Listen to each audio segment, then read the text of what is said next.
Start करते हैं class 6 civics chapter 4 से की elements of a democratic government. In this chapter, you will read about some of the key elements that influence the working of a democratic government. These include people participation, the resolution of conflict, and equality and justice. यानी कि इस chapter में हम लोग क्या पढ़ने वाले हैं कि वो चीज़ें जो किसी भी डेमोक्रेटिक गवर्नमेंट को अफेक्ट करती हैं, ठीक है, मतलब उनको इन्फ्लुएंस करती हैं. यानी कि लोगों का पार्टिसिपेशन, कोई कॉन्फ्लिक्ट है उसके ऊपर डिसीजन लेना, या फिर इक्वालिटी और जस्टिस, ये चीज़ें किसी भी डेमोक्रेटिक गवर्नमेंट को अफेक्ट करती हैं, उनको इन्फ्लुएंस करती हैं. South Africa is a country that has people of several races. There are black people who belongs to South Africa, white who come there to settle, and Indian who come as labourer and traders. यानी कि south Africa जो country है वो एक ऐसी country है जहाँ पे अलग अलग तरह के लोग हैं, ठीक है. वहाँ पे ब्लैक पीपल भी हैं, ठीक है. उसके अलावा वहाँ पे जो वाइट्स हैं जो साउथ अफ्रीका से आए हैं वो भी हैं. उसके अलावा इंडियंस भी हैं जो लेबर या फिर ट्रेडर्स की तरह आए हैं. Maya Naidoo, an 11-year-old South African girl living in the town of Johnsonburg, was helping her mother clear up her old boxes. She found a scrapbook full of pictures and newspaper articles. There were many pictures of young schoolboy of around 15 years of age. When she asked her mother who the boy was, she was told that he was called Hector Pearson. यानी कि जो Mayo नाइडो है, लड़की का नाम लिखा है, वो 11 ईयर ओल्ड है. एक स्टोरी लिखी है.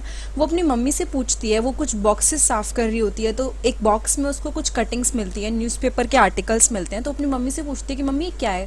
तो उसकी मम्मी बताती हैं कि ये आपका वो है, जो कोई एक पर्सन के बारे में न्यूज़ है जिसका नाम है Hector Peterson. He had been shot by the police. उसको पुलिस ने गोली मार दी थी. माया वॉज शॉक्ड, जो माया वॉज शॉक्ड. उसने बोला क्यों. Her mother explain that South Africa was earlier govern by apartheid laws. होता क्या था, उसकी मम्मी ने एक्सप्लेन किया कि साउथ अफ्रीका में पहले एपार्थाइड लॉज थे. इन लॉज के अकॉर्डिंग क्या था, बेस जो सेपरेशन हो रखा था लोगों में, ठीक है, अलग अलग लोगों को सेपरेट किया गया था. किस बेसिस पे, कि उनका कलर क्या है. जैसे कि ब्लैक, उनकी स्किन का कलर ब्लैक है तो उनको अलग कर दिया था. इंडियंस को अलग कर दिया था. कलर्ड रेसेस जो थी उनको अलग कर दिया था. और इस लॉ के अकॉर्डिंग ये जो कुछ पर्टिकुलर रेसेस थी उनको अलाउड नहीं था कि वो दूसरों के साथ मिंगल हो पाएँ, to live near each other, यानी कि एक साथ रह पाएँ. और इनफैक्ट कॉमन फैसिलिटीज़ भी वो यूज़ नहीं कर पाते थे. Maya could not believe her ears. Maya को अपनी कानों पे भरोसा नहीं हुआ. Maya mother sounded angry when she spoke about life under apartheid. Maya की मम्मी को क्या हुआ, थोड़ा सा गुस्सा आने लग गया था जब वो बात करी थी किसके बारे में, लाइफ अंडर एपार्थाइड्स के बारे में, कि कैसे उस टाइम पे लोग रहा करते थे. She told Maya that in those days hospitals were separate and so were ambulances. यानी कि उस टाइम पे क्या होता था, हॉस्पिटल और एम्बुलेंस सब कुछ सेपरेट था. N ambulance meant for white people would always be well equipped while one meant for black people was not. यानी कि एक जो ब्लैक लोगों के लिए एम्बुलेंस होती थी और जो वाइट लोगों के लिए एम्बुलेंस होती थी, दोनों में बहुत डिफरेंस होता था. जैसे कि वाइट लोगों के लिए जो एम्बुलेंस होती थी प्रॉपर इक्विप्ड थी, लेकिन जो ब्लैक लोगों के लिए थी वो नहीं थी. There were separate trains and buses. क्या था, वहाँ पे अलग अलग ट्रेन्स और बसेस थी. Even the bus stops were different from black and white people. जो बस स्टॉप थे वो भी डिफरेंट थे ब्लैक लोगों के लिए और वाइट लोगों के लिए. जो लोग नॉन वाइट्स थे, यानी कि जो गोरे नहीं होते थे, जो वाइट नहीं होते थे, उनको वोट करने का भी अधिकार नहीं था. जो बेस्ट लैंड था, जो अच्छा लैंड होता था कंट्री में, वो वाइट लोगों के लिए था. और non whites had to live on the worst available land. और जो नॉन वाइट होते थे, मतलब जो गोरे नहीं होते थे, ब्लैक होते थे, उनको ऐसे लैंड पर रहना पड़ता था जो इतना अच्छा नहीं होता था. Thus black and coloured people were not considered to be equals to white. तो मेन चीज़ क्या होती थी कि ब्लैक और कलर्ड पीपल वो वाइट के जितने इक्वल नहीं माने जाते थे, वाइट को सुपीरियर माना जाता था. One black township was the south western township Soweto. Hector Peterson lived here and he and his classmate joined the protest again learning the African language in the school. यानी कि Hector Peterson जो था वो वहाँ रहता था. कहाँ पे, एक टाउन था जो ब्लैक के लिए था, मतलब ब्लैक लोगों के लिए था. और उसका क्लासमेट और वो वहाँ पे प्रोटेस्ट के लिए गए थे ताकि वो भी अफ्रीकन जो लैंग्वेज होती है वो सीख सकें. This was the language that the white spoke, ये वो लैंग्वेज होती थी जो सिर्फ वाइट लोग बोलते थे. Hector and other school students were being force to learn this language but they wanted to learn their own language Zulu. यानी कि हेक्टर और उसके दोस्त क्या चाहते थे, वो दूसरी लैंग्वेज बोलना चाहते थे, ज़ूलू लैंग्वेज बोलना चाहते थे.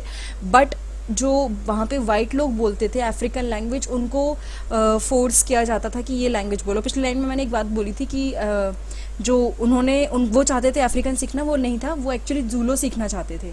The South African police beat up the protester mercilessly and shot at the crowd. यानी कि जो साउथ अफ्रीकन पुलिस थी उसने क्या किया, लोगों को बहुत ही बुरी तरह मारा और इनफैक्ट गोलियां भी चला दी. उनमें से एक की गोली हेक्टर को लग गई. दिस वॉज ऑन 16 जून 1976, या 1976 में हुआ था. The African National Congress, a group of people who led the struggles again apartheid and their most well known leader Nelson Mandela fought the apartheid system for several years. मतलब कई लोगों ने, जैसे कि हर देश में किसी भी चीज़ को पाने के लिए लड़ाई होती है, तो यहाँ पे भी क्या हो रहा था, लड़ाइयाँ हो रही थी. तो नेल्सन मंडेला ने क्या किया था, बहुत ही मतलब वो उस टाइम पे लीडर थे जो ब्लैक लोगों के लिए लड़ रहे थे, जो उनके राइट्स के लिए लड़ रहे थे. उसके बाद फाइनली उनको सक्सेस मिली 1994 में. 1994 में South Africa became a democratic country in which people of all races were considered equal. वो एक ऐसी कंट्री हो गई जहाँ पे हर तरह के लोगों को क्या होता था, प्रॉपर अधिकार मिलने लग गए. तो ये एक स्टोरी है कि किस तरह से हर कंट्री ने, हर मतलब जो भी हिस्ट्री में रहे हैं, सब ने स्ट्रगल करी है किसी भी चीज़ को पाने के लिए. नाउ इसके बाद है पार्टिसिपेशन. अब हम लोग समझते हैं कि डेमोक्रेटिक गवर्नमेंट का क्या मतलब है और किस तरह से वो बाकी चीज़ें उसको इन्फ्लुएंस करती हैं. पार्टिसिपेशन के बारे में पढ़ते हैं. Why do we have regular elections. हम डेली जो ये रेगुलर बेसिस पे इलेक्शन होते हैं एवरी 4 years, हर कंट्री का अपना अपना हिसाब है, वहाँ क्यों होते हैं. You have already red in the previous chapter that people make the decision in a democracy, कि लोग जो होते हैं वो डिसीजन लेते हैं एक डेमोक्रेसी में. Through voting in election people elect leaders to represent them. अब वोटिंग से जब लोग वोट करते हैं तो वो लीडर्स चूज़ करते हैं जो उनको रिप्रेजेंट करते हैं या फिर जो उनकी बातों को समझते हैं. These representative take decision on behalf of the people. जैसे कि लोगों ने किसी को चूज़ किया, अब वो जो रिप्रेजेंटेटिव होते हैं ना, वो लोगों के बिहाफ पर डिसीजन लेते हैं. In doing so it is assume that they will keep in mind the voices and interest of the people. और जब ऐसा होता है तो ये माना जाता है कि वो लोगों के जो भी विचार हैं वो प्लस लोग जो चाहते हैं उन चीज़ों को अपने दिमाग में रखेंगे. जो भी रिप्रेजेंटेटिव हैं वो उसी हिसाब से डिसीजंस लेंगे. All governments are elected for fixed period. In India this period is 5 years. यानी कि हर गवर्नमेंट में क्या होता है, कुछ कुछ टाइम में इलेक्शन होते हैं. इंडिया के अंदर ये 5 साल है. Once elected government can stay in power only for that period. जैसे कि उनको इलेक्शन में वो जीत गए तो गवर्नमेंट सिर्फ और सिर्फ उसी टाइम तक रह सकती है पावर के अंदर. If they want to continue to be in power then they have to be reelected by the people. और वो चाहते हैं कि वो दोबारा से इसी पावर में रहें तो लोगों को उन्हें दोबारा से वोट करना पड़ेगा. फॉर एग्जांपल एक गवर्नमेंट बन गई 5 साल के लिए, लेकिन 5 साल के बाद दोबारा वोटिंग होगी और उस वोटिंग की वजह से नई गवर्नमेंट आएगी. या फिर वही गवर्नमेंट अगर चाहती है तो अगर वो चाहते हैं कि दोबारा वही आए तो लोग उनको इलेक्ट करेंगे. ठीक है. This is a moment when people can sense their power in a democracy. और यही वो टाइम होता है कि जब लोग अपनी पावर समझ सकते हैं कि वो कितना इंपॉर्टेंट रोल प्ले करते हैं डेमोक्रेसी में. In this way the power of the government gets limited by regular election. तो इसमें क्या होता है, गवर्नमेंट का जो पावर है वो कुछ टाइम तक के लिए है, उसके बाद लोग होते हैं जो उन्हें वोट करते हैं. ठीक है. Now other ways of participating. Elections are usually held once in 5 years. हर कंट्री का अलग अलग हिसाब है, 4, 5 अलग अलग होता है. Besides voting there are other ways of participating in the process of government. यानी कि वोटिंग के अलावा कोई और तरीके भी हैं जिससे क्या हो सकता है, लोग अपना पार्टिसिपेट कर सकते हैं. वो मतलब गवर्नमेंट को जो भी, एक तो होता है वोटिंग करना, दूसरा होता है कि और तरीकों से वो पार्टिसिपेट करते हैं. कैसे? People participate by taking an interest in the working of the government and by criticising it when required. यानी कि लोग पार्टिसिपेट कर सकते हैं. कैसे? वो इंटरेस्ट ले सकते हैं गवर्नमेंट की वर्किंग में और क्रिटिसाइज कर सकते हैं जब ज़रूरत है. तो मतलब ये हक होता है लोगों को कि अगर उन्हें गवर्नमेंट का काम नहीं पसंद आ रहा तो वो क्रिटिसाइज करें. In August 2005 when a particular government increase the money people had to pay for electricity, people expressed their disapproval very sharply. They took out rallies and also organized a signature campaign. यानी कि 2005 अगस्त में क्या हुआ था, एक particular government ने पैसे बढ़ा दिए थे, बेसिकली टैक्स वगैरह जो लोगों को इलेक्ट्रिसिटी के लिए देने पड़ते थे।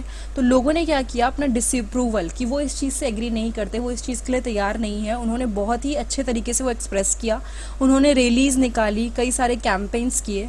The government try to explain and defend the decision but finally listen to the people opinion and withdrew the increase.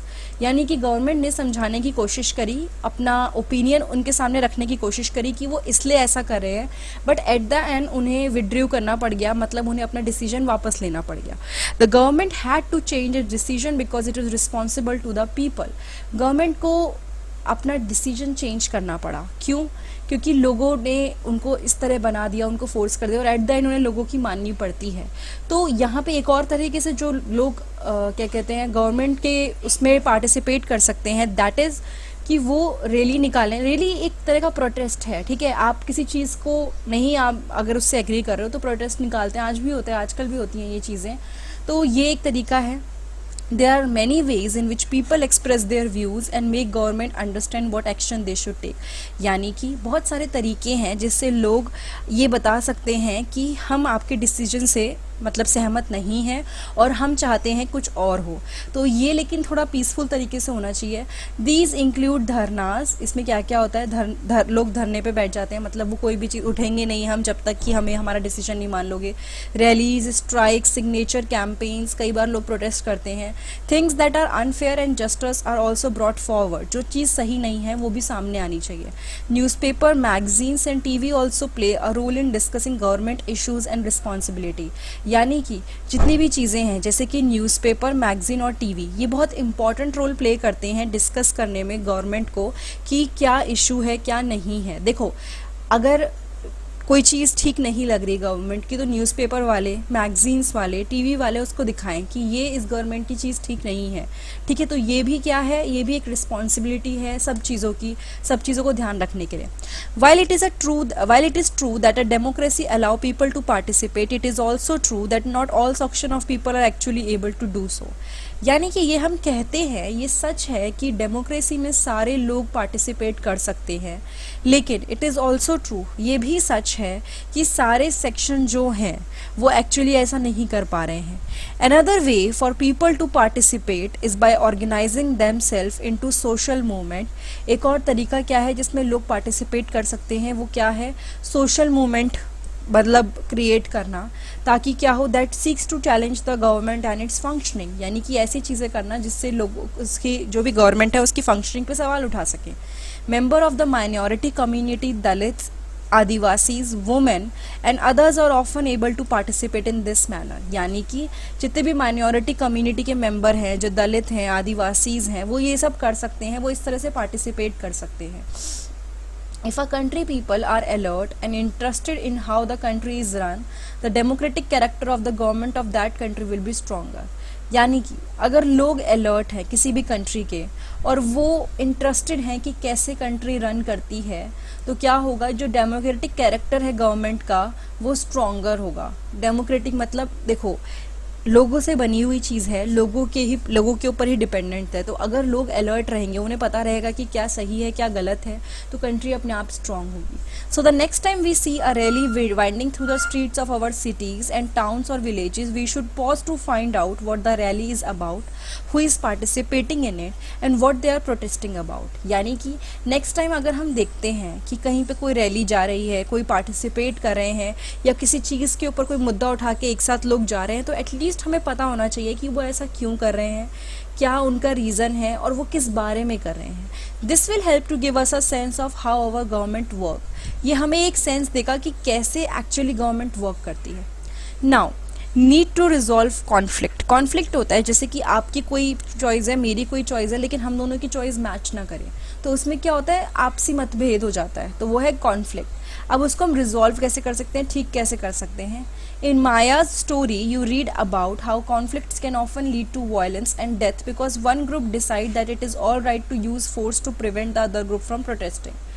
यानी कि अगर आप देखो माया की स्टोरी में हमने पढ़ा कॉन्फ्लिक्ट की वजह से क्या हो सकता है, वायलेंस हो सकती है या फिर डेथ भी हो सकती है, क्योंकि वन ग्रुप, किसी एक ग्रुप ने डिसाइड कर लिया कि that it is all right, कि हम फोर्स यूज़ कर सकते हैं दूसरी प्रोटेस्ट जो कर रहे हैं लोग या जो हमारी बात से सहमत नहीं है उनको दबाने के लिए। तो वहाँ पे जो स्टोरी थी उसमें कुछ लोग इस बात से अलाउ नहीं कर रहे थे कि उनको प्रॉपर फैसिलिटीज़ नहीं मिल रही हैं just because of their colour. तो वहाँ पे उन्होंने क्या किया, उन्होंने प्रोटेस्ट करी और बाकी चीज़ें करी। तो इससे क्या हुआ, एक जो सामने वाले लोग थे उन्होंने सोचा कि हम लोग गन यूज़ करेंगे, पावर यूज़ करेंगे तो सामने वालों को सप्रेस कर सकते हैं। Conflict occur when people of different culture, religion, region और economic background do not get along with each other. Conflict कब होते हैं, जब अलग अलग कल्चर के लोग, रिलीजन के लोग, रीजन के लोग या अलग बैकग्राउंड के लोग एक दूसरे से सहमत नहीं होते और उनमें से कुछ ऐसे फील करते हैं कि उनके साथ डिस्क्रिमिनेशन हो रहा है। People may use violent means to settle their differences. People यानी लोग क्या कर सकते हैं, वो वायलेंट तरीक़ों से उसको सेटल कर सकते हैं। This leads to fear and this lead to fear and tension among other living in a area. The government is responsible for helping to resolve conflict. यानी कि ये चीज़ें क्या करती हैं, ये लोगों में डर पैदा करती हैं एंड टेंशन पैदा करती हैं। जो वहाँ पे लोग रह रहे होते हैं वो देखते हैं कि यहाँ वायलेंस हो रही है, यहाँ गड़बड़ हो रही है, कहीं पे दंगे फसाद जिसे हम कहते हैं हो रहे हैं, तो वो उनके अंदर डर पैदा कर रहा है और ये गवर्नमेंट की ही रिस्पॉन्सिबिलिटी है कि वो ऐसे कॉन्फ्लिक्ट्स को रिजॉल्व करे। Let's read about some of the conflict in our society and the role of the government in resolving them. यानी कि अब हम पढ़ते हैं कुछ जो कॉन्फ्लिक्ट हमारी सोसाइटी में हो रहे हैं और गवर्नमेंट का क्या रोल है उसको रिजॉल्व करने में। Now, the Indian Constitution lays down the basic rule or laws that have to be followed by everyone. These laws for both the government and the people. Conflict and differences have to be resolved according to these law. We will read more about these in later classes. यानी कि जो Indian constitution है उसमें क्या है, basic rule है, जो laws हैं वो सबको मानने हैं। अब जो भी कॉन्फ्लिक्ट है उसको किस तरह से सॉल्व किया जाएगा, आपके इंडियन कॉन्स्टिट्यूशन को ध्यान में रख के कोई भी कॉन्फ्लिक्ट है उसको रिसॉल्व करना है इन लॉज के according. Now religious processions and celebration can sometime lead to conflict. ठीक है, लोगों में जो भी रिलीजियस चीज़ों को लेके है या फिर सेलिब्रेशन को लेके है वो क्या होता है, कई बार कॉन्फ्लिक्ट कर देता है। For example, the route a procession take may lead to a conflict. यानी कि कई बार क्या होता है, अब जैसे कि लिखा है कि रिलीजियस प्रोसेशंस जो होते हैं यानी कि जब कोई जुलूस वगैरह निकलता है उसकी वजह से भी कॉन्फ्लिक्ट होता है। यानी कि the route of a procession takes may lead to a conflict. किस तरह से जुलूस निकलता है, जो उसका रास्ता है उसकी वजह से भी क्या होता है, कॉन्फ्लिक्ट कई बार लोगों में हो जाता है। The government particularly the police play an important role in getting representative of concerned community to meet and try and arrive at a solution।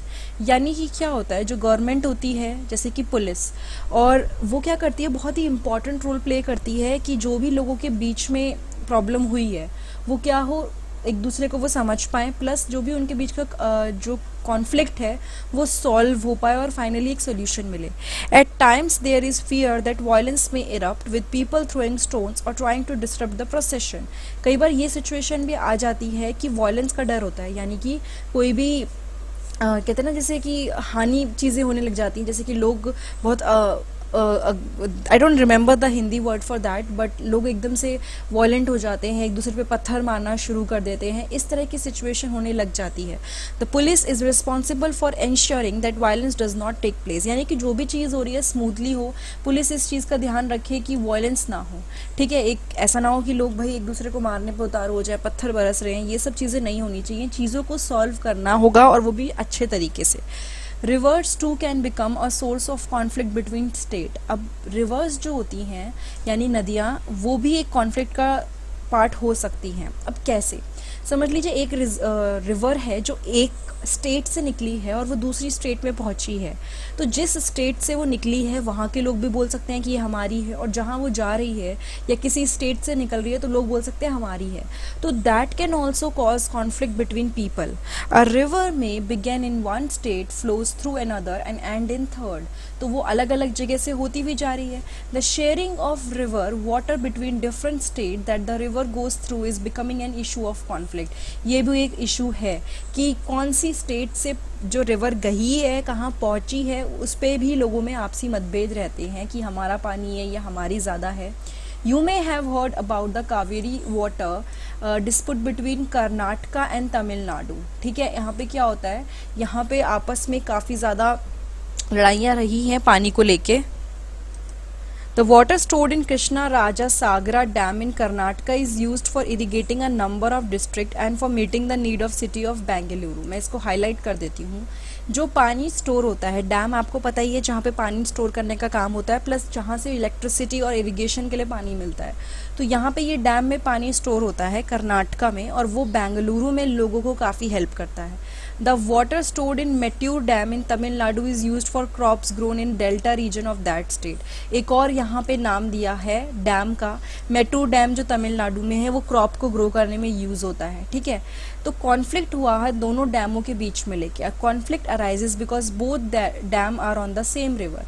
ये कॉन्फ्लिक्ट क्यों हुआ? क्योंकि दोनों डैम सेम रिवर पे हैं। The downstream dam in Tamil Nadu can only be filled up if water is released from the upstream one located in Karnataka। यानी कि नीचे की साइड जो डैम है वो तमिलनाडु में है, तो तमिलनाडु का डैम तभी फिल होगा जब पानी रिलीज हो जाएगा कर्नाटका से। Therefore, both states can't get as much water as they need for people in their state। तो दोनों ही स्टेट्स में क्या होता है, पानी उतना नहीं मिल पाता जितना ज़रूरत है। This leads to conflict, और लोगों में आपसी मतभेद रहते हैं। The central government has to step in and see the fair distribution is worked out for both side। तो यहाँ पे सेंट्रल गवर्नमेंट जो मेन गवर्नमेंट है उनको आना पड़ेगा समझने के लिए कि ऐसे डिस्ट्रीब्यूशन हो कि दोनों साइड सपोर्ट रहे। ऐसा ना हो कि किसी एक के साथ, एक के फेवर में जाए बात, दोनों के फेवर में जाए, ये चीज़ ध्यान में रखनी पड़ेगी। उसके बाद है equality and justice. One of the key ideas of a democratic government is its commitment to equality and justice. कि अगर एक डेमोक्रेटिक गवर्नमेंट है तो पहली चीज़ जो जिस पे ध्यान देना चाहिए वो है इक्वालिटी। हर किसी के पास क्या हो, उनके साथ इक्वल ट्रीटमेंट हो, उनको जस्टिस मिले। Equality and justice are inseparable. अगर इक्वालिटी मिलेगी तो जस्टिस भी रहेगा, दोनों इनसेपरेबल हैं। The earlier practice of untouchability is now banned by law. ये जो अनटचेबिलिटी की जो प्रैक्टिस है ये लॉ के थ्रू, यानी कि रूल्स एंड रेगुलेशन के थ्रू बिल्कुल बैन है, कोई ये कर नहीं सकता। This group of people were denied education, transport और medical facilities and even the chance to offer prayers. यहाँ पे लोगों को बेसिक फैसिलिटीज़ जो सबको मिल रही थी वो नहीं मिली थी। Doctor Ambedkar, whom you have read about earlier in this book, and many other like him, realized that such practices must not continue and that just can only be achieved when people are treated equally। यानी कि doctor Ambedkar ने क्या किया, realise किया था कि ये चीज़ें कंटिन्यू नहीं रह सकती और लोगों को ज़रूरत है इक्वली ट्रीट करने की। ठीक है, यानी कि जस्टिस तभी सबको होगा जब सबको इक्वली ट्रीट किया जाएगा। Thus, government also recognizes this and makes special provision for group within that are unequal। यानी कि गवर्नमेंट ने भी क्या करा, ये चीज़ रिकॉग्नाइज करी, उन लोगों के लिए स्पेशल प्रोविजंस बनाए जिनको अनइक्वल ट्रीट किया जा रहा था या अनइक्वल ट्रीट किया जाता है। For instance, in our society there is a general tendency to value and care for the boy child more than the girl child. जैसे कि हमारी सोसाइटी में मोस्टली हम प्रेजेंट टाइम की भी बात कर सकते हैं, ये होता है कि लड़के को ज़्यादा प्रेफरेंस मिलती है लड़कियों से। ठीक है, this means that society does not value the girl and boy child equally and this is unjust. और इसका मतलब ये है, अगर ऐसा हो रहा है कि बॉय को ज़्यादा प्रेफरेंस मिल रही है, ज़्यादा फैसिलिटीज़ मिल रही है कि लड़की को उतनी नहीं मिल रही, तो यानी कहीं ना कहीं अनफेयर हो रहा है लड़की के साथ। In this context the government step in to promote justice by providing special provisions that can enable girl to overcome the injustice that they are subjected to. तो यहाँ पे गवर्नमेंट ने अपना रोल प्ले किया, उन्होंने कई चीज़ों में ऐसी चीज़ें करी जिससे कि लड़कियों को फ़ायदा हो। Thus it is possible that fees for girl might be waived और लोवर्ड इन गवर्नमेंट स्कूल्स और कॉलेजेस। इसलिए आप कई जगह देखेंगे कि लड़कियों की पढ़ाई को लेके गवर्नमेंट काफ़ी इनकरेज करती है। इनफैक्ट जो कई स्कूल्स होते हैं, कई कॉलेजेस ऐसे होते हैं जहाँ पे लड़कियों को एडमिशन आराम से मिल जाता है, जस्ट बिकॉज ताकि उनके साथ समाज में जो भेदभाव हो रहा है वो ना हो। तो ये हमने इसमें सारे कॉन्फ्लिक्ट्स के बारे में पढ़ा, डेमोक्रेटिक गवर्नमेंट के बारे में पढ़ा, रिजॉल्व करने के बारे में पढ़ा, पार्टिसिपेशन के बारे में पढ़ा। ये था चैप्टर 4 क्लास 6 सिविक्स की elements of a democratic government. अगर ये वीडियो आपको अच्छी लगी है तो प्लीज़ लाइक, कमेंट, सब्सक्राइब और शेयर करना मत भूलिए। नीचे एक बेल बटन आइकन है, आप वो भी दबा सकते हैं, उससे जब भी मेरी कोई वीडियो आएगी आपको अपडेट मिल जाएगी।